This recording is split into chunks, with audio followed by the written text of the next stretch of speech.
Alguien diga amén. Voy a invitarle que esté de pie conmigo y vamos a clamar a Dios que nos sane. Señor, estamos tu pueblo reunido esta noche, humillados delante de ti. Queremos pedirte que sanes nuestra tierra.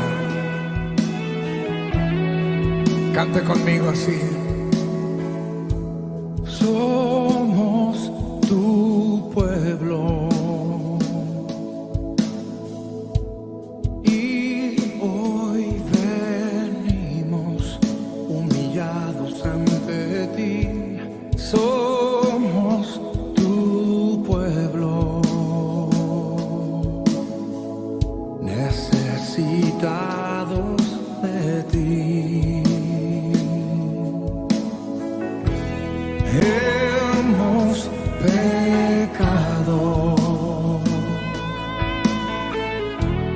hemos dejado tu camino, tu verdad, nos humillamos.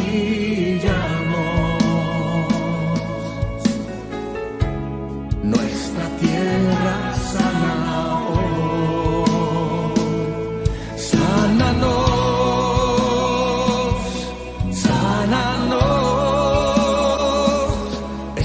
Clamor de este pueblo humillado ante ti. Sálvanos, sálvanos. Es la oración de tus hijos postrados ante ti. Sánanos, sánanos. Sánanos, sánanos. Somos tus hijos. Confiéseselo a Él. Reconocemos nuestro orgullo, nuestro error. Somos tus hijos. Te pedimos hoy perdón. Te pedimos hoy perdón. Levante sus manos al cielo y diga conmigo: sánanos, sánanos. Es el clamor de este pueblo humillado ante ti. Sálvanos, sálvanos. De tus hijos postrados ante ti. Sánanos, sánanos. Díselo de nuevo: sánanos, sánanos, sánanos. Todo el mundo levante sus manos y haga un clamor al cielo y dile: Señor, perdona. Perdona nuestros pecados. Humillamos nuestra vida ante ti esta noche, Señor. Oh. Sánanos, Señor.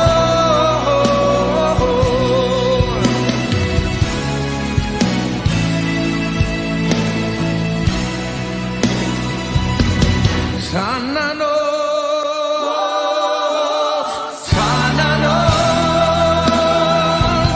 Es el clamor de este pueblo humillado ante ti. Sálvanos, sálvanos. Es la oración de tus hijos postrados ante ti.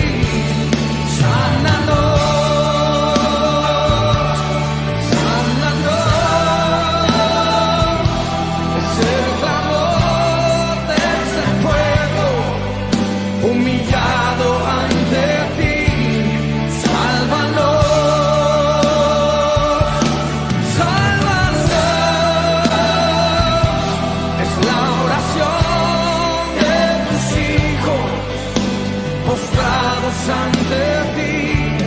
Sánanos, sánanos, sálvanos, sálvanos. Dilo conmigo, sánanos, sánanos, sánanos. Levante sus manos una vez más. Sálvanos, Señor, con tu poder y tu amor.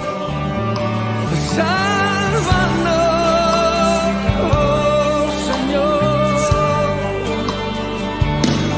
Nos humillamos y te pedimos perdón, Señor. Escucha la oración de tus hijos. Escucha la oración de tus hijos. Sánanos, sánanos, sálvanos,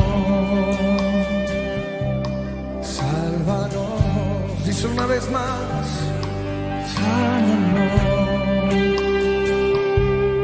sánanos, sálvanos, sálvanos.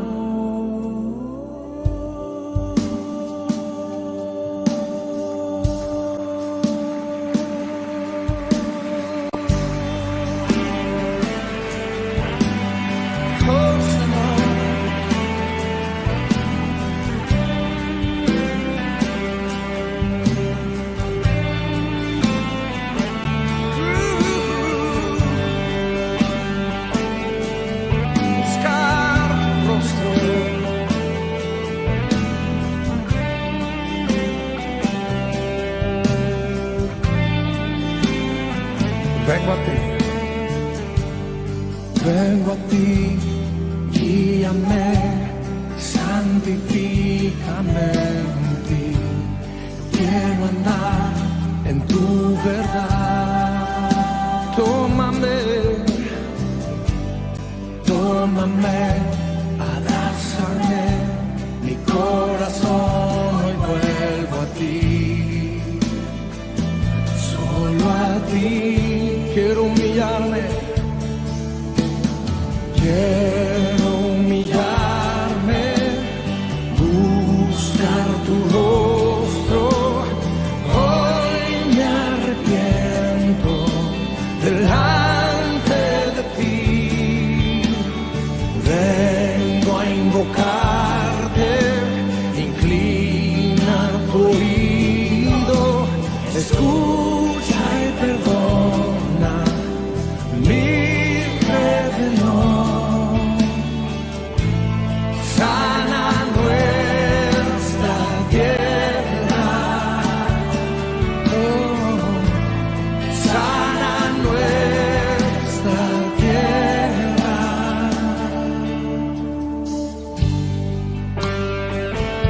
Señor, hazlo.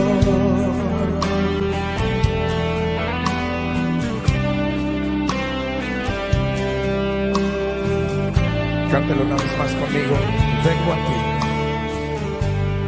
Vengo a ti, guíame, santifícame en ti.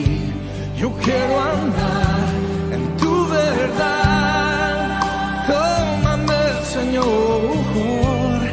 Tómame, abrázame, mi corazón hoy vuelvo a ti. Solo a ti, solo a ti. Quiero humillarme, quiero humillarme, buscar tu rostro. Hoy me arrepiento delante de ti. Vengo a invocarte, inclina tu oído, escucha y perdona mi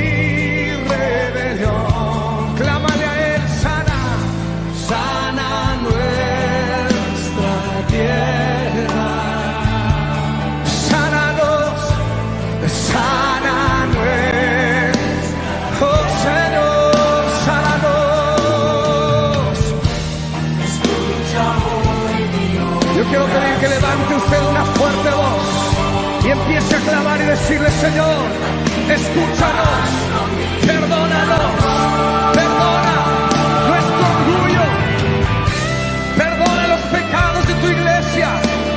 Desciende, Señor, toca la tierra, perdona nuestros pecados, sana nuestra tierra, Señor. Oh Dios, sánanos, Señor. Clamamos a ti, Señor, por sanidad. Te necesitamos. Oh, oh. Quiero humillarme. Quiero buscar tu rostro. Hoy me arrepiento. Hoy me arrepiento. Delante de ti vengo a invocarte.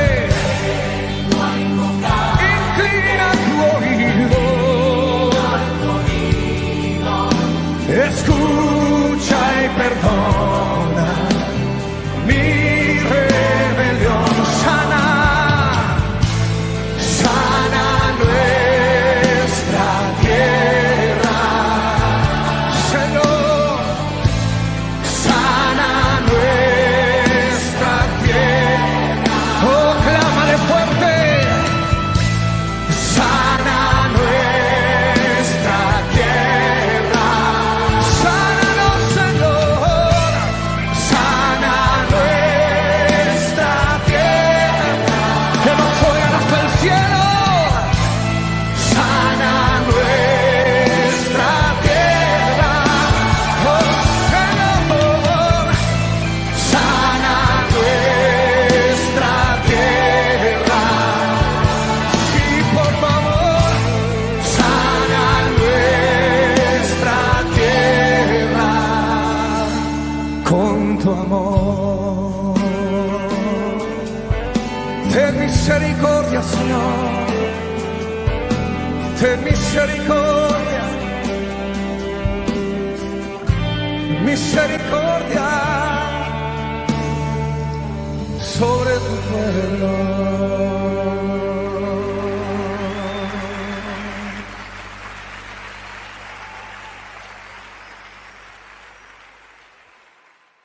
Muy buenas noches, mis amados hermanos, que el Padre Eterno les continúe bendiciendo a todos. Un cordial saludo y una bienvenida a este estudio del libro de Esther. Shalom Alejen, Shalom Obrajot a todos los que se están conectando a esta transmisión. En esta noche vamos a estar estudiando el capítulo número 3 y capítulo número 4 de este maravilloso libro. Y vamos a orar. Antes de empezar, vamos a iniciar con una oración para que sea nuestro Padre Eterno direccionándonos en este espacio de estudio. Entonces te invito ahí donde estás, que podamos juntos orar a nuestro Padre Celestial. Oremos. Amado Padre, bendito Rey, Señor Todopoderoso, te bendecimos, te exaltamos en esta noche, te adoramos. A ti sea la gloria, Señor, la alabanza, la adoración. Tú eres bueno, Rey amado y grande en misericordia. Padre, delante de ti, Señor, venimos en esta noche pidiéndote perdón por nuestros pecados. Te pedimos, Señor, que nos ayudes, que nos fortalezcas, que cada día, Señor, sea tu Ruach HaKodesh, Señor, ayudándonos para poder obedecer tu palabra, para poder obedecer tus instrucciones. Padre, te pedimos, Señor, que seas tú guiándonos cada día conforme a tus instrucciones y que podamos, Rey amado, procurar agradarte, Señor. Padre, en tus manos encomendamos, Rey amado, a nuestras familias, oramos por ellos. Te pedimos, Señor, que les bendigas, que les guardes, que les cuides, Señor, que les ayudes, que seas tú protegiéndoles, Rey amado, que seas tú proveyéndole todo lo que ellos necesiten conforme a tu voluntad, Rey. Gracias te damos, Señor, por ellos. Te pedimos, Señor, sobre todo por aquellos que no te conocen, Padre, para que tu palabra algún día pueda alcanzarlos, Señor, y que ellos puedan reconocer la necesidad que tienen de ti, Señor. Oramos también por mis hermanos, Señor, de la quejilación, Rey amado. Te pido por ellos, te pido, Rey amado, que seas tú fortaleciendo a tu pueblo, direccionándolo, Señor, conforme a tu palabra. Padre eterno, escucha las oraciones de tus hijos, extiende tu oído, Señor, a cada palabra, Señor, que ellos invocan delante de tu presencia. Te pido, Señor, que les ayudes, que les guardes, que les libres de todo mal, Señor. Bendice la vida de nuestro pastor, bendice a su familia, Señor, llénalo de tu presencia, guárdalo, cuídalo, Señor, ayúdale, provéele, Señor, conforme a tus riquezas en gloria, Señor. Padre, fortalécelo tanto física como espiritualmente, Rey. Padre, gracias te damos, Señor, por esta ciudad, gracias te damos por nuestro país, gracias por sus dirigentes, Señor. Sé tu Rey amado interviniendo, Padre Celestial, en medio, Rey amado, de esta situación que está viviendo el mundo, y que podamos, Padre Celestial, juntos poder glorificarte, Señor, en medio de todo. Padre, en esta noche te bendecimos, te exaltamos, en el nombre de nuestro Señor Yeshua. Amén y amén. Bueno, mis amados hermanos, en esta noche vamos a estar estudiando 2 capítulos más de este maravilloso libro. Y antes de iniciar, vamos a recordar un poco lo que vimos en el capítulo anterior, en el capítulo número 2, en donde estuvimos viendo cómo Esther fue proclamada reina y cómo el rey Asuero dice la palabra que la amó profundamente. Esto generó un cambio en el rey Asuero tan impresionante que vimos al final, un rey Asuero generoso, dado con el pueblo. Y también estuvimos viendo cómo Mardoqueo vino y frustró un complot que algunos eunucos tenían para con el rey. Y dice la palabra que estuvieron haciendo algunas investigaciones con respecto al tema, y estos eunucos fueron encontrados culpables, fueron ahorcados, y Mardoqueo fue escrita esta historia, esto que se dio en el libro de las crónicas de los reyes de Persia. El registro fue anotado allí, más a Mardoqueo no se le dio ninguna recompensa con respecto al tema. Nada más, simplemente fue escrito y allí quedó. Más adelante pues vamos a ver que esto fue recordado. Entonces el capítulo de hoy, los capítulos de hoy que vamos a estar mirando, los he denominado el clamor de un pueblo condenado. Capítulo 3 y capítulo 4. El clamor de un pueblo condenado. Vamos a ver a manera de introducción de estos 2 capítulos. Aquí en estos pasajes pues vamos a ver cómo Amán es engrandecido por el rey Asuero. Vamos a ver que pasó un tiempo después de todas estas cosas, después de Esther ser coronada.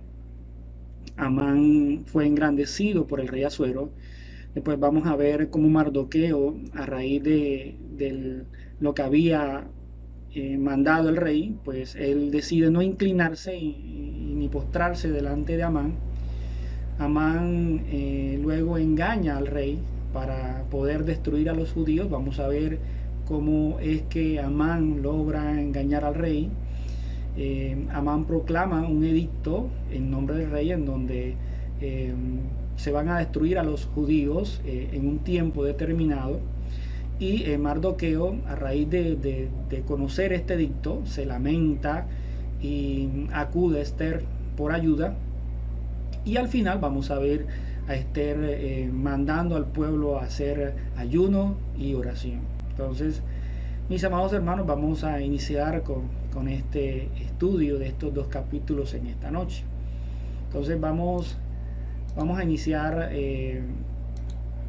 con el verso número 1. Vamos a iniciar en esta noche con este primer verso que dice así: después de esto, el rey Asuero engrandeció a Amán, hijo de Hamedata Agagüeo, y lo ensalzó. Y dice aquí que y estableció su autoridad sobre todos los príncipes que estaban con él. Entonces, el nombre Amán, según algunas consultas que estuve realizando, este nombre viene del hebreo Hamán, y su significado puede ser tal vez magnífico y grandioso. Más adelante pues vamos a ver que Amán se sentía así, magnífico y grandioso. Cuando leemos este texto y encontramos esta palabra Agagüeo, algunos creen que Amán era descendiente del rey Agag, que era amalecita. a quien el rey Saúl le perdonó la vida contra el mandato de Dios, el mandato del Señor. Eso lo podemos ver nosotros en el primer libro de Samuel, capítulo 15. Y quiero que por un momento le dediquemos un tiempito a ver este pasaje, porque yo aquí, cuando estuve haciendo este análisis, este estudio, tuve una duda, por lo que se supone que en el pasaje de Samuel que vamos a leer, el pueblo de Amalecita parece ser que es exterminado por Saúl y luego por Samuel, pero vamos a ver qué sucede. Entonces vamos a ir a este pasaje bíblico del primer libro de Samuel para ver qué fue lo que realmente ocurrió. Entonces vamos aquí a buscar en la Biblia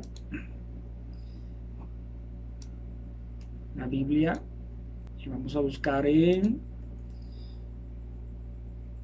el primer libro de Samuel, capítulo 15. Vamos a leer del 1 en adelante. Dice la palabra del Señor así: Samuel dijo a Saúl: el Señor me envió a que te ungiera por rey sobre su pueblo, sobre Israel. Ahora pues está atento a las palabras del Señor. Así dice el Señor de los ejércitos: yo castigaré a Amalec por lo que hizo a Israel, cuando se puso contra él en el camino mientras subía a Egipto.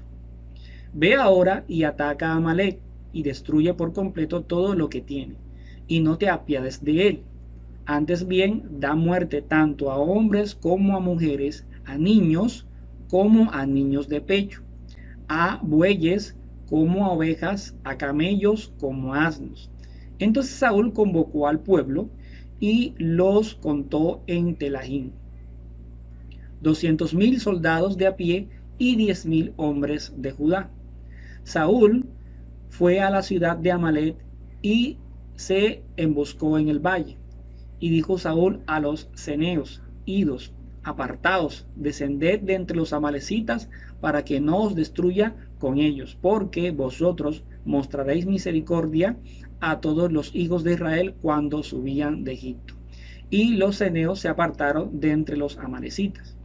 Saúl derrotó a los amalecitas desde Avila en dirección de sur, que está al oriente de Egipto.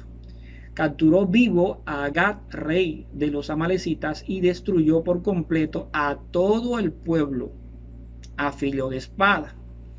Pero Saúl y el pueblo perdonaron a Agag y a lo mejor de las ovejas, de los bueyes, de los animales engordados, de los corderos y de todo lo bueno, y no lo quisieron destruir por completo, pero todo lo despreciable y sin valor lo destruyeron totalmente. Entonces vino la palabra del Señor a Samuel diciendo: me pesa haber hecho rey a Saúl, porque ha dejado de seguirme y no ha cumplido mis mandamientos. Y Samuel se conmovió y clamó al Señor toda la noche. Entonces, hasta aquí nosotros podemos ver cómo dice la palabra que Saúl destruyó por completo a todo el pueblo a filo de espada. Solamente quedó vivo Agag. Entonces, si se supone que Saúl mata a todos los amalecitas y solo queda vivo Agag, que después vamos a ver en el verso 33 de este mismo capítulo, que dice: pero Samuel dijo: como tu espada ha dejado a las mujeres sin hijos, así también tu madre será sin hijos entre las mujeres. Y Samuel despedazó a Agag delante del Señor en Gilgal. Entonces, mi pregunta es la siguiente: si Saúl mató a todos los amalecitas y solo quedaba Agag, pero más adelante en el versículo 30 y 33 vemos cómo Samuel mató a Agag, entonces ¿cómo es que se dice que Amán era descendiente de los amalecitas? Y en el tiempo de Samuel se supone que los amalecitas habían sido destruidos totalmente, como dice ahí en el versículo que acabamos de leer. Entonces, ahora para poder mirar bien este tema, tenemos que irnos al segundo libro de Samuel. Entonces vamos a irnos al segundo libro de Samuel, capítulo 1, verso 1. Vamos a ver qué dice. Sucedió que después de la muerte de Saúl, habiendo regresado David de la derrota de los amalecitas, si los amalecitas habían sido destruidos totalmente por Saúl, y este acontecimiento del segundo libro de Samuel fue después de lo que Saúl hizo y de lo que Samuel hizo con el rey Agag, ¿cómo es que todavía existían amalecitas? Entonces parece ser que la palabra lo que da a entender es que Saúl sí derrotó y acabó con todo el pueblo de Amalecita, pero parece ser de que era como que una provincia, un grupo de los amalecitas, y que en otras partes había más amalecitas, ¿ya? Entonces parece ser de que esto fue así. Saúl, aparentemente cuando leemos, parece que mató a todos los amalecitas, pero en realidad no fue así. O sea, mató todos los de esa provincia, todos los de esa población, más no en su totalidad. Entonces, vemos que entonces sí es probable que Amán sí pues era descendiente de los amalecitas, y más adelante pues vamos a ver esa rabia que tenía Amán en contra de los judíos, y que había un motivo, y que el motivo estaba ahí a causa de la historia que se había dado de sus descendientes, de sus antepasados. Entonces, Amán estableció su autoridad, es decir, cuando dice que el rey estableció su autoridad, dice que parece ser de que lo hizo primer ministro del imperio. Parece ser de que Amán fue nombrado el primer ministro del imperio persa en ese tiempo. Entonces, vamos a ver que eso, siendo el nombre de Amán magnífico y grandioso, vamos a ver cómo Amán, siendo el primer ministro, se creía el rey del mundo con todo esto. Y a continuación vamos a ver el verso 2, dice así: y todos los siervos del rey que estaban a la puerta del rey se inclinaban y se postraban ante Amán. Amán ya había sido declarado primer ministro por el rey, y dice aquí la palabra, dice, porque así había ordenado el rey en cuanto a él. Pero Mardoqueo ni se inclinaba ni se postraba. Entonces Mardoqueo no se inclinaba delante de él, a pesar de que el rey había ordenado que así se hiciese. Entonces Mardoqueo tenía claro delante de quién debía inclinarse, y este no era precisamente Amán, ¿ya? Entonces vemos aquí la convicción y su gran valentía. Pues estaba claro que al desobedecer Mardoqueo esa ordenanza del rey, pues corría el riesgo de que fuera ejecutado. Y en este verso también pues vemos y que contrarresta lo que en algún momento vimos la semana pasada en el capítulo anterior, de unos comentarios que se hacían con respecto a Esther y a Mardoqueo, que algunos decían que ellos no eran firmes en sus convicciones, pero aquí vemos en este otro pasaje que realmente Mardoqueo tenía mucha convicción y mucha firmeza en lo que él creía, y él sabía que él delante de un hombre no podía postrarse, y sobre todo si era un hombre pues extranjero. En los versos 3 y 4 dice así, dice: entonces los siervos del rey que estaban a la puerta del rey dijeron a Mardoqueo: ¿por qué traspasas el mandato del rey?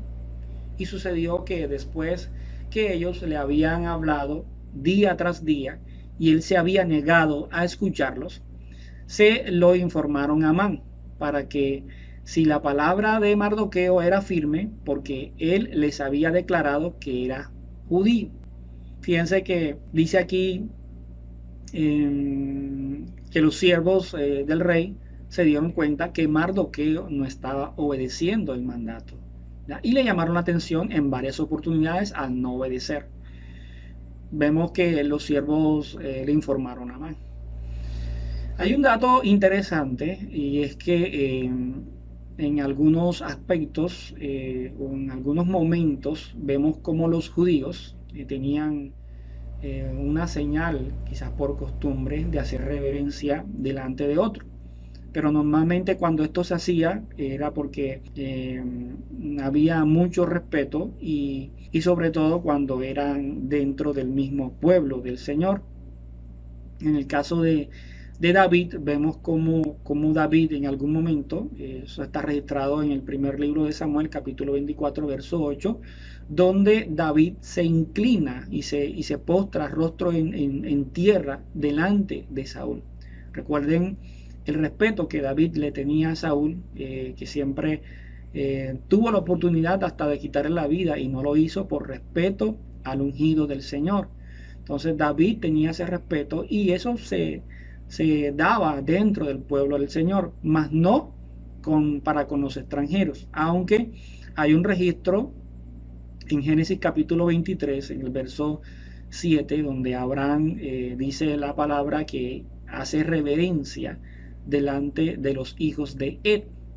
Pero también hay que mirar qué clase de reverencia hizo Abraham para con los hijos de aquella tierra. Pero Amán había sido nombrado por el rey primer ministro y él esperaba que todo el mundo se postrara delante de él. Parece ser de que Amán, el mismo Amán, no se había dado cuenta que Mardoqueo no se postraba y sus siervos como que sí se dieron cuenta y le informaron a Amán de que Mardoqueo no se postraba ni se inclinaba delante de él, se lo hicieron saber. Entonces parece que Mardoqueo les había comunicado a ellos que era judío y querían que el hecho de mencionarles su descendencia, ellos pudieran entender el motivo por el cual no se rendía o no se postraba delante de Amán. Ahora, si Amán era descendiente de los amalecitas, si realmente pues esto era así, entonces él tenía muchas razones para destruir a los judíos y ya vamos a ver el por qué. Resulta que los amalecitas habían sido mandados a ser destruidos por el mismo Señor, por el mismo Adonai. Vamos a buscar Deuteronomio capítulo 25 del 17 al 19. Vamos a ver en la palabra Deuteronomio 25 del 17 al 19.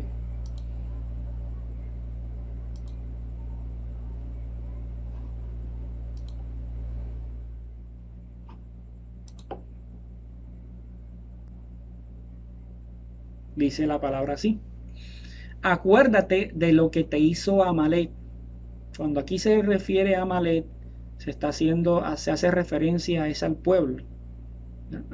al pueblo de Amalek, a los descendientes de Amalek, en el camino cuando saliste de Egipto. Cómo te salió al encuentro en el camino y atacó entre los tuyos a todos los agotados en tu retaguardia cuando tú estabas fatigado y cansado, y él no temió a Dios. Por tanto, sucederá que cuando el Señor tu Dios te haya dado descanso de todos tus enemigos alrededor en la tierra que el Señor tu Dios te da en heredad para poseerla, borrarás de debajo del cielo a la memoria de Amalek. No lo olvides. Entonces vemos aquí que pues ya había sido dada la sentencia en contra de los amalecitas, a causa pues de lo que habían hecho en el desierto en contra del pueblo del Señor. Entonces vemos que ellos de cierta manera estaban condenados y el pueblo del Señor tenía toda la autoridad de parte del Padre Eterno para eliminarlos. Pero con el pasar del tiempo y todo lo que les había ocurrido al pueblo del Señor, esto pues no se había hecho una realidad hasta los tiempos de Mardoqueo y de Esther. Todavía los amalecitas existían y estaban regados por todas partes, y Amán era uno de ellos. Entonces, ese era uno de los motivos. Me imagino que Amalek conocía esta situación y detestaban a los judíos por todo lo que había ocurrido de generación en generación. Entonces, en el verso número 5 y 6, vamos a ver, en el verso número 5 y 6, dice así: cuando Amán vio que Mardoqueo no se inclinaba, o sea, ya ahora se dio cuenta de lo que estaba sucediendo, no se inclinaba ni se postraba ante él, Amán se llenó de furor. Ya sabía por sus siervos que Mardoqueo era judío. Entonces dice, y él no se contentó con echar mano solo a Mardoqueo, pues le habían informado, lo que les decía, cuál era el pueblo de Mardoqueo. Por tanto, Amán procuró destruir a todos los judíos, el pueblo de Mardoqueo, que estaba por todo el reino de Asia. Entonces, vemos aquí que Amán descubrió cuál era el pueblo de Mardoqueo, y entonces en esta oportunidad aprovechó su posición como primer ministro oficial del rey para vengarse de los judíos.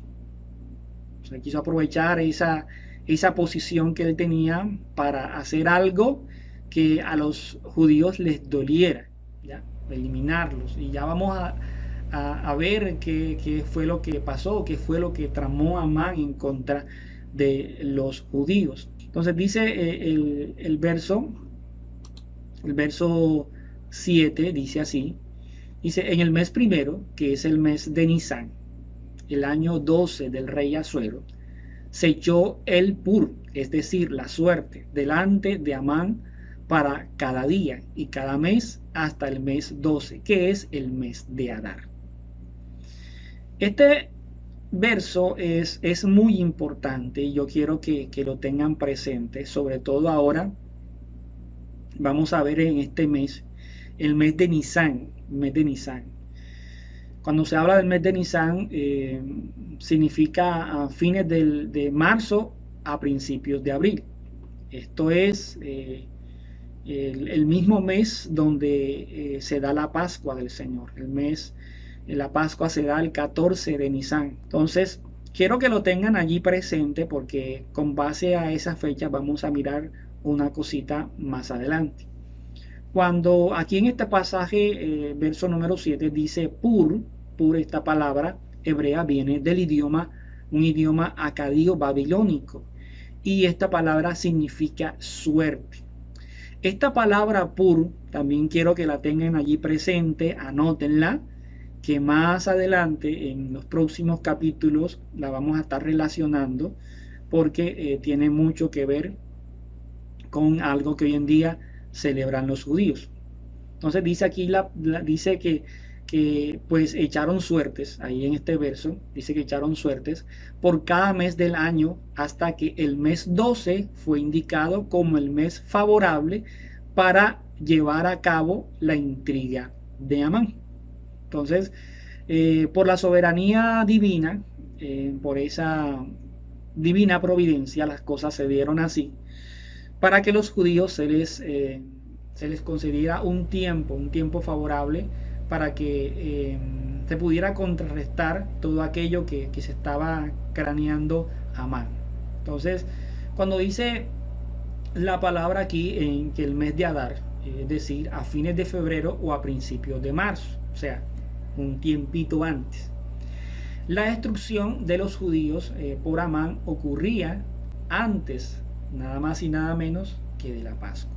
Entonces la selección de la fecha, echando suertes, me puedo imaginar que esto pudo haber complacido a Amán, de que pues sus enemigos iban a morir antes de una celebración tan importante para ellos como era la celebración de la liberación de la esclavitud de Egipto, o sea, la Pascua. Entonces esto iba a ser quizá muy complaciente para Amán, pero él no sabía todo lo que iba a ocurrir más adelante.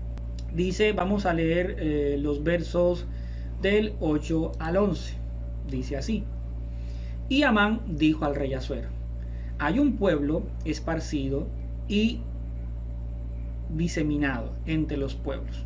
O sea, Amán estaba hablando con el rey, que había un pueblo esparcido y diseminado entre los pueblos en todas las provincias de tu reino. Miremos aquí un detalle en este verso número 8, donde Amán dice, hay un pueblo, pero no le dice al rey cuál pueblo es. Dice, sus leyes son diferentes de las de todos los demás pueblos y no guardan las leyes del rey, así que no conviene al rey dejarlos vivir. Si al rey le parece bien, decrétese que sean destruidos, y yo pagaré 10,000 talentos de plata en manos de los que manejan los negocios del rey, para que los pongan en los tesoros del rey. Y el rey tomó de su mano el anillo de sellar. Recuerden que nosotros, cuando estuvimos estudiando Nehemías, estuvimos hablando de ese anillo y la forma como se sellaban las cartas, los edictos y otros documentos más. Ese anillo de sellar dice que se lo dio a Amán, hijo de Hamedata Agagüeo, enemigo de los judíos. Y dice el verso 11, y el rey dijo a Amán, quédate con la plata y también con el pueblo, para que hagas con él lo que te parezca bien. Entonces, analicemos un poco el discurso de Amán para el rey. Veamos, primero Amán no expresa, como les decía, no expresa cuál es el pueblo, sino que habla de un pueblo, podía ser cualquier pueblo. Era cierto que el pueblo judío era un pueblo esparcido y diseminado. Diseminado, esparcido son sinónimos, casi sinónimos, por varias razones, incluyendo grandes deportaciones. Se podía encontrar judíos en muchas partes del imperio persa. Recuerden todo lo que pasó en el libro de las crónicas, que también lo estuvimos estudiando. Entonces era cierto también que tenían leyes diferentes de las de todos los demás pueblos. Sus leyes diferentes, teniendo presente de que el pueblo del Señor adoraba a un solo Dios, que era nuestro Adonai, nuestro Elohim. El resto de los demás adoraban otros dioses. Todos los persas tenían muchísimos dioses y esos dioses estaban estructurados en algunas figuras, ¿ya? Entonces este pueblo judío obviamente pues no hacía ninguna representación de su Dios, y como pueblo, debido a las leyes de ese Dios, tenía algunas reglas estrictas con respecto a la alimentación. Los judíos eran diferentes a sus vecinos en muchos aspectos. Entonces, con respecto a las leyes del rey, ellos siempre cumplían conforme a lo que su propia ley les permitía. Tanto así de que hasta el momento ellos no habían tenido ningún inconveniente con el rey. Ya por eso fue una estrategia ahí bien tramada la de Amán, de no decirle al rey exactamente cuál pueblo era. Yo me imagino que si Amán le hacía saber al rey cuál pueblo era, pues obviamente se iba a dar cuenta de manera inmediata, porque nunca habían tenido inconvenientes con ese pueblo en los tiempos del rey Asuero. Entonces, con respecto a todo lo que decía Amán, algunas cosas eran ciertas, pero vemos aquí que Amán puso su maña para poder convencer al rey, y para acabar de rematar, para que el rey se sintiera como que a gusto, viene y ofrece, dice la palabra que 10,000 talentos de plata, contar de que el pueblo judío fuera destruido. Yo consultando, haciendo una consulta con respecto a estos 10,000 talentos de plata que estaba ofreciendo Amán para que el pueblo del Señor fuera destruido, plata que el rey no le recibió. Vimos que en el verso que leímos al final dice que el rey le dijo que se quedara con su plata y con el pueblo, y quisiera lo que él quisiera. Entonces, consultando, hablando de talentos de plata, estuve buscando algunas páginas de internet y me encontré que, partiendo de la base de que equivalía a 60 minas o 3,000 ciclos, un talento de plata equivalía a 34.2 kilogramos.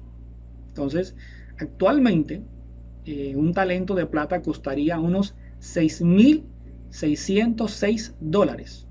Un solo talento de plata que pesaría 34.2 kilos.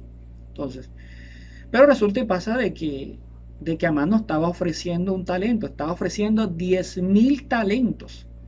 Entonces nos tocaría multiplicar los $6.606 por 10.000.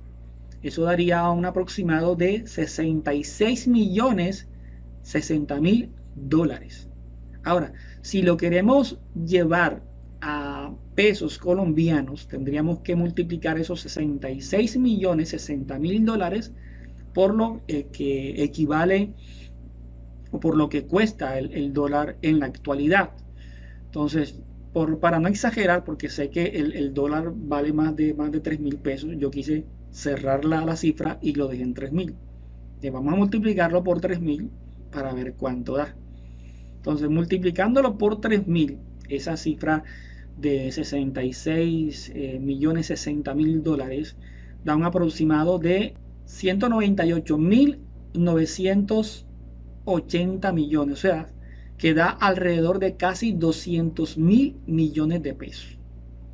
200.000 millones de pesos a la actualidad, eso era lo que puede equivaler lo que estaba ofreciendo Amán al rey para que los judíos fueran destruidos. O sea, no estaba ofreciendo 5 pesos, estaba ofreciendo bastante plata. Entonces, en los versos 12 y 13 dice así: entonces fueron llamados los escribas del rey el día 13 del mes primero, y conforme a lo que Amán había ordenado fue escrito a los sátrapas del rey, a los gobernadores que estaban sobre cada provincia y a los príncipes de cada pueblo, a cada provincia conforme a su escritura, a cada pueblo conforme a su lengua, escrito en el nombre del rey Asuero y sellado con el anillo del rey. El verso 13 dice: y se enviaron cartas por medio de los correos a todas las provincias del rey para destruir, matar y exterminar a todos los judíos, jóvenes, ancianos, niños y mujeres, en un solo día, el día 13 del mes 12, que es el mes de Adar, y sus posesiones dadas al saqueo. Entonces, Amán, teniendo pues ya la autoridad del rey, llamó a los escribas para redactar el edicto. Y se enviaron cartas por medio de los correos a todas las provincias. Vemos que la sentencia estaba dada. Los judíos iban a ser destruidos el día 13 del mes de Adar. Al colocar sus posesiones al saqueo, y aquí podemos imaginarnos algo, impulsaba a que todas las provincias alrededor se sumaran a esta masacre.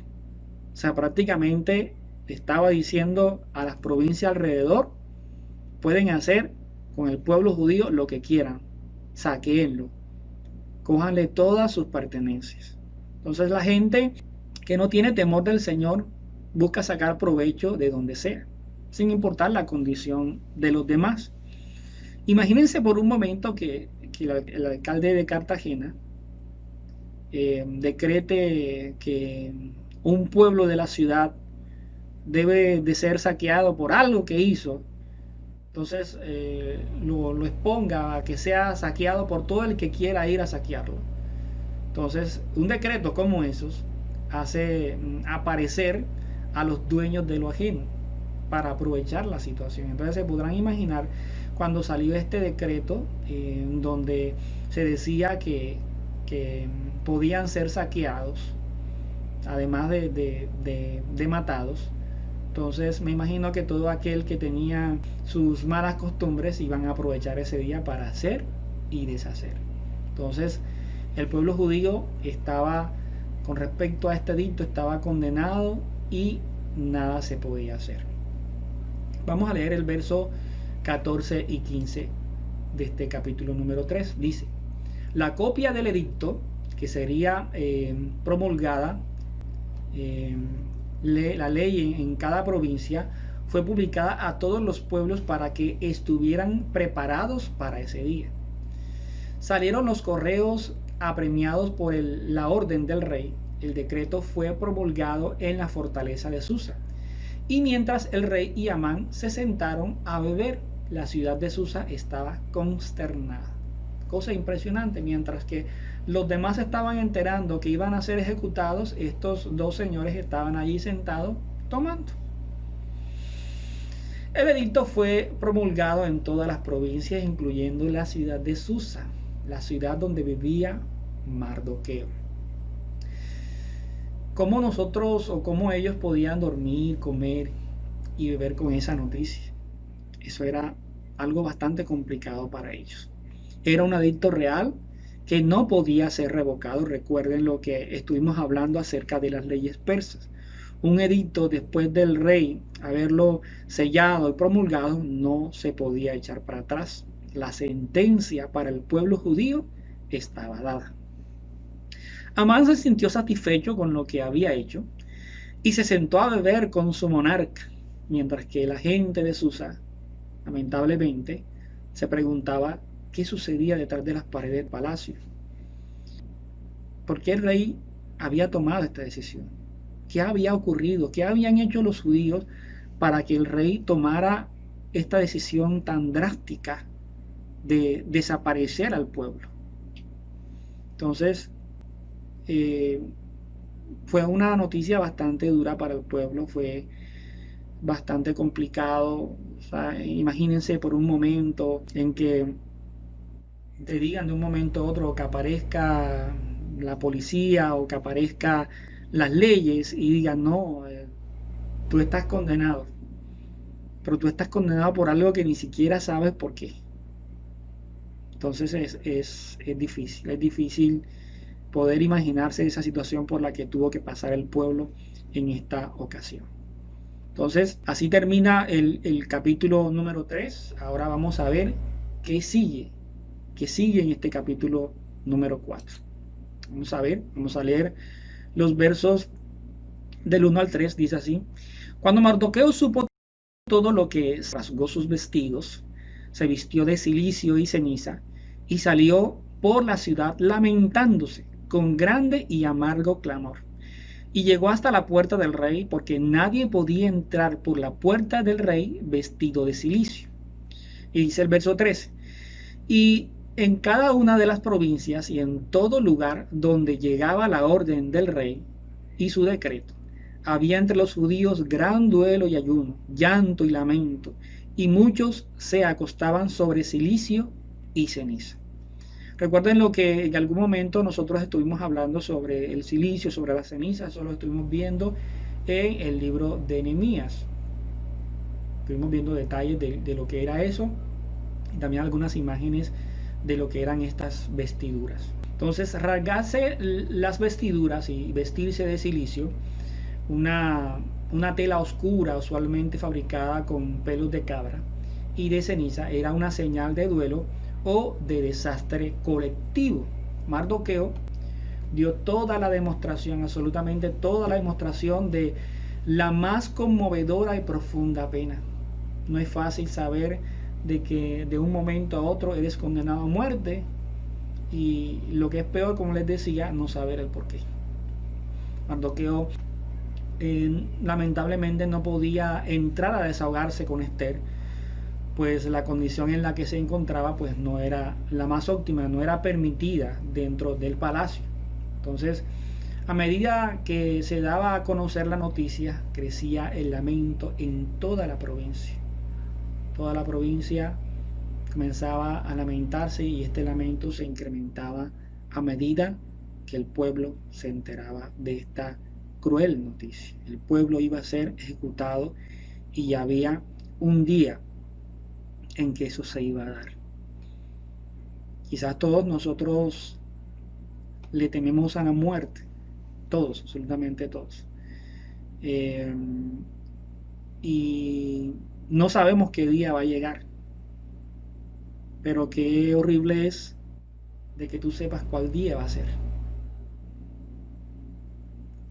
Quizás yo sé que todos nosotros eh, confiamos en el Señor y todo, pero no hay ningún ser humano que no le tema a la muerte. Yo creo que todos le tememos a la muerte, aunque una persona diga, no, yo le temo. Sí hay cierto temor de lo que pueda pasar después, de lo que va a ocurrir después de esa muerte. Entonces, sí existe cierto temor. Aunque nosotros tengamos una convicción en nuestro corazón, pero como todavía no conocemos lo que viene después, todavía no sabemos con exactitud, no lo hemos visto con nuestros propios ojos, entonces eso genera cierto temor en nuestras vidas. Esther, vamos a ver lo que ocurre a continuación, vamos a verlo en el verso 4 y 5, dice así, verso 4 y 5. Vinieron las doncellas de Esther y sus eunucos y se lo comunicaron, y la reina se angustió en gran manera y envió ropa para que Mardoqueo se vistiera y se quitara el cilicio de encima, pero él no la aceptó. Entonces Esther llamó a Hatat, uno de los eunucos que el rey había puesto a su servicio, y le ordenó ir a Mardoqueo para saber qué era aquello y por qué. Recuerden que Esther, a pesar de ya ser reina, seguía siendo la hija adoptada de Mardoqueo. Y Mardoqueo, pues sabiendo esto, estando Esther en el palacio y sabiendo que el edicto había salido de ese palacio, él se va hasta allá, hacia donde Esther, queriendo hablar con ella, queriendo mostrarle a todos su dolor y su angustia, pero Mardoqueo no pasó de la puerta. Dice aquí que Esther le mandó ropa, pero él no la aceptó. Para Esther quizás esta era una situación bastante difícil. Esther se angustió, dice la palabra, en gran manera por Mardoqueo, pues no es fácil para una hija ver a su padre sufrir. Es muy posible que anteriormente nunca lo había visto en esa condición. Y para apaciguar la situación le envió ropa para que se cambiara el cilicio. Como Mardoqueo no aceptó la ropa, se angustió más y quiso saber lo que estaba pasando. Al parecer la reina todavía no sabía lo que estaba sucediendo. Entonces vamos ahora a leer los versos del 6 al 8.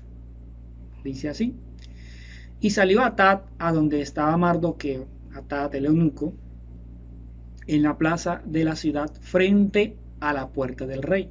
O sea, Mardoqueo se quedó ahí en la plaza, y Mardoqueo le informó a todo lo que le había acontecido, le informó absolutamente todo a este eunuco y la cantidad exacta de dinero que Amán había prometido pagar a los tesoros del rey por la destrucción de los judíos. Dice el verso 8, le dio también una copia del texto del decreto que había sido promulgado en Susa para la destrucción de los judíos, para que se la mostrara a Esther y le informara, y le mandara que ella fuera al rey para implorar su favor y para interceder ante él por su pueblo. Entonces, aquí en este pasaje vemos que Mardoqueo estaba en la plaza. Resulta y pasa que la plaza era un sitio tradicional para las manifestaciones de luto. Para allá se iban las personas que estaban pasando por una situación tremenda a manifestar su condición. Vemos también que aquí que Mardoqueo conocía la cantidad exacta del dinero, de la plata que había ofrecido Amán. Entonces esto es evidente que Mardoqueo tuvo acceso a esta información privada. Recuerden que Mardoqueo tenía sus influencias en el palacio y era muy posible que él tuviera esta información. Entonces la mención de la cantidad exacta indica la gravedad del asunto. Esto era algo crítico, pues Amán había ofrecido una cantidad enorme para que esto se cumpliera, para que esto se diera. Mardoqueo le informa al eunuco todo con detalles de lo que había ocurrido, con la esperanza de que éste pudiera interceder ante el rey. Pero vamos a ver qué sucede. Vamos a leer los versos ahora del 9 al 11. Dice así: regresó Hatat y contó a Esther las palabras de Mardoqueo. Entonces Esther habló a Hatat y le ordenó que respondiera a Mardoqueo. O sea, ahí estaban mandándose mensajes a través del eunuco. Dice: todos los siervos del rey y el pueblo de las provincias del rey saben que para cualquier hombre o mujer que vaya al rey en el atrio interior sin ser llamado, él tiene una sola ley: que se le dé muerte, a menos que el rey le extienda el cetro de oro para que viva. Y yo no he sido llamada para ir al rey por estos 30 días. Esther tenía ya todo ese tiempo que no había sido llamada por el rey. Y como habíamos ya estudiado anteriormente, Esther no se podía acercar al rey si él antes no la llamaba. Y Esther tenía completamente claro esto. Esther conocía la ley que se tenía con respecto a este tema. Esther se encontraba entre la espada y la pared. Mardoqueo le pedía hacer algo que solo significaba la muerte para ella. Esther había sido llamada por el rey y nadie podía presentarse delante del rey sin ser llamado. Solo tenía Esther una oportunidad, y era que el rey pudiera extender su cetro para que ella tuviera la seguridad de poder comentarle lo que le tenía que comentar. Pero Esther no tenía certeza de que esto iba a ocurrir. Ella no tenía la seguridad de que Asuero iba a extender su cetro, a pesar de que Esther sabía que Asuero la llamaba, pero era una ley que estaba establecida. Entonces es muy posible que el temor a morir haya invadido a Esther. Entonces vamos a ver qué ocurrió. Vamos a ver del verso 12 al 14. Dice así: y contaron a Mardoqueo las palabras de Esther. Entonces Mardoqueo le dijo que respondieran a Esther: no pienses. Mardoqueo como que parece ser de como que se incomodó por la respuesta de Esther, y viene y le manda a decir algo bastante fuerte. Dice: no pienses que estando en el palacio del rey solo tú escaparás entre todos los judíos, porque si permaneces callada en este tiempo, alivio y liberación vendrán de otro lugar para los judíos, pero tú y la casa de tu padre pereceréis. ¿Y quién era el padre de Esther? Bueno, el padrastro, Mardoqueo. Y dice: y quién sabe si para una ocasión como esta tú habrás llegado a ser reina. Entonces, a pesar de que Esther era la reina y compartía algo de la riqueza y del poder del rey, su posición no significaba en ningún momento que no podía necesitar protección, que no debía necesitar protección, y ni la sabiduría de Dios. Ningún humano, ningún ser humano, en ningún sistema político está seguro por su propia fuerza. Puede tener el ejército que quiera, puede tener el dinero que quiera, pero todos estamos expuestos al peligro, todos. Entonces es absurdo pensar que la riqueza o la posición nos puede hacer inmunes al peligro. La liberación solo la puede dar el Señor. Tanto la liberación como la protección solamente nos las puede dar el Señor a nosotros. Entonces, cuando Mardoqueo le dice: si permaneces callado, entonces aquí prácticamente lo que está dando a entender es que la identidad nacional de Esther no se sabía todavía en el palacio. Para interceder por su pueblo tendría que revelar de dónde era Esther, decirle al rey que ella era judía. Entonces, En términos pues generales, la respuesta de Mardoqueo trató de causar un efecto importante. ¿Y cuál era este efecto? Que ella pues no debía entregarse a la vana esperanza de que ella por su conexión real escaparía de la condena general de su raza. Pues Mardoqueo creía que el Señor, el Todopoderoso, iba a intervenir por medio de ella o por de algún otro libertador, pero el Señor iba a salvar a su pueblo como sea, pero el Señor lo iba a salvar, y esa era la convicción que tenía Mardoqueo. Pero que el deber evidentemente le correspondía a Esther, puesto que había grandes razones para creer que Esther era el propósito de la providencia divina al elevarla a ella como digna de reina. Entonces, por lo tanto, ella debía ir con un corazón valiente, no dudando que el Señor iba a intervenir en esa situación, utilizándola a ella delante del rey. Entonces vemos que esto era una situación difícil, pero aquí, como reflexionamos, vamos a ver la valentía de Esther, y se iba a dar pues ya el propósito por el cual Esther había sido llamada a ser reina. Y sabemos que la palabra nos enseña que es el Señor quien quita y pone reyes, y ella no estaba ahí como reina porque sí, Esther era hermosa, Esther era tremenda mujer, pero sabemos que esa gracia y esa hermosura pues se la había dado el Todopoderoso. Entonces, gracias al Señor era que Esther había llegado a ser reina. Entonces, mis amados hermanos, ya para terminar, en el verso 15, 16 y 17 dice así la palabra. Y Esther le dijo que respondiera a Mardoqueo. Ya viene la respuesta de Esther. Ve, reúne a todos los judíos que se encuentran en Susa y ayunad por mí. No comáis ni bebáis por 3 días, ni de noche ni de día. También yo y mis doncellas ayunaremos, y así iré al rey, lo cual no es conforme a la ley.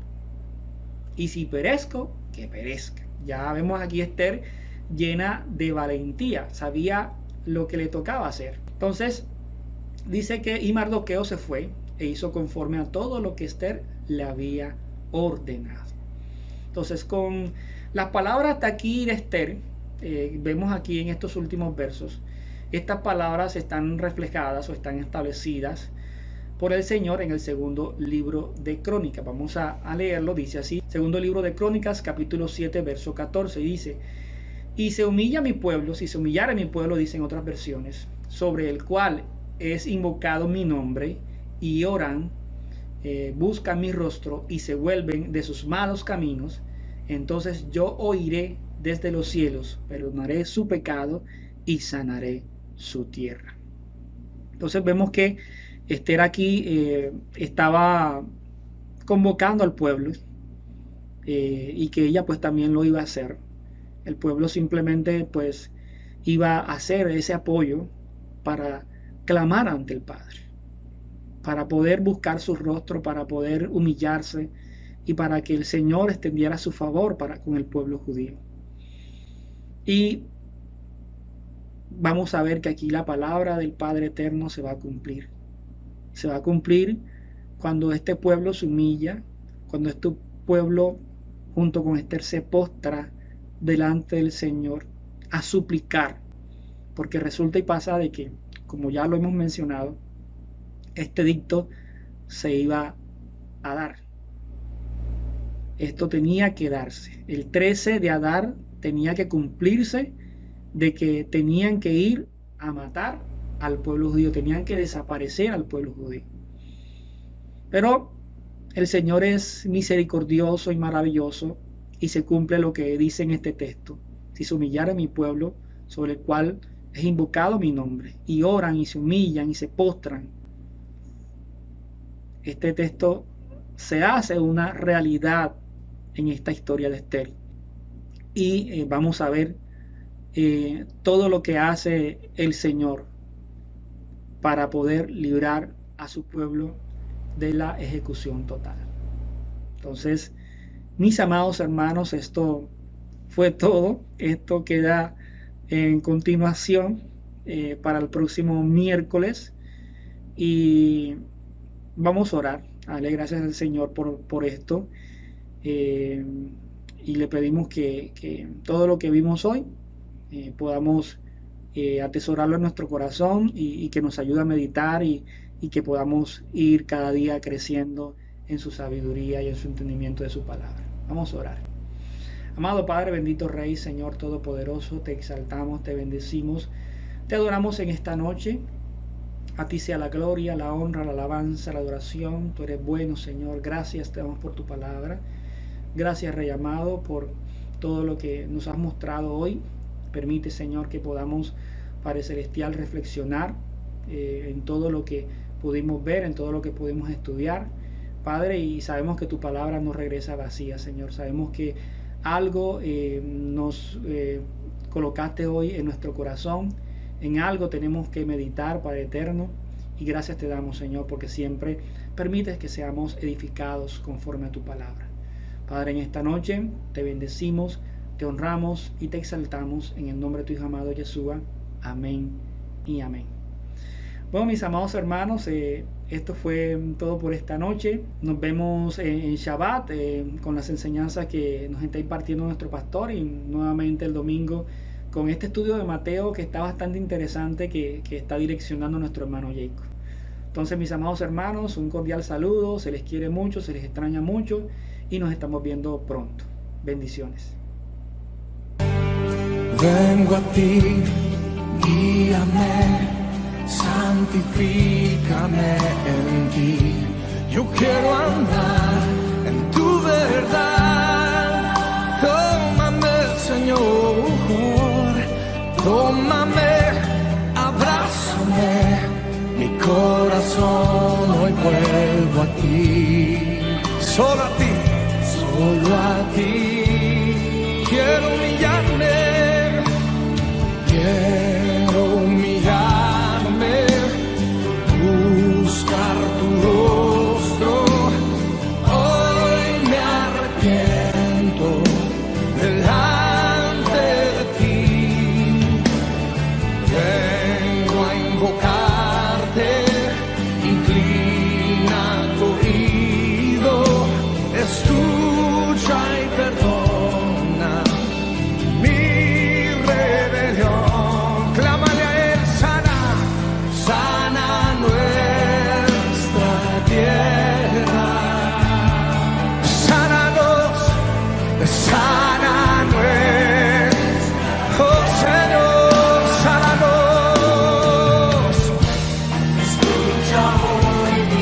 Yo quiero pedir que levante usted una fuerte voz y empiece a clamar y decirle: Señor, escúchanos, perdónanos, perdona nuestro orgullo, perdona los pecados de tu iglesia.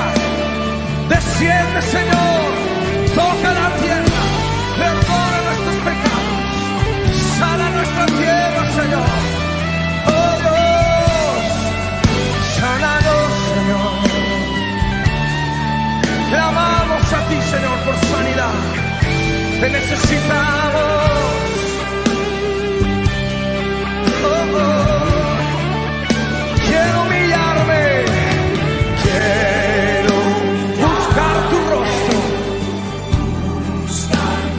Hoy me arrepiento, hoy me arrepiento delante de ti. Vengo a invocarte. Inclina tu oído,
Ten misericordia, Señor.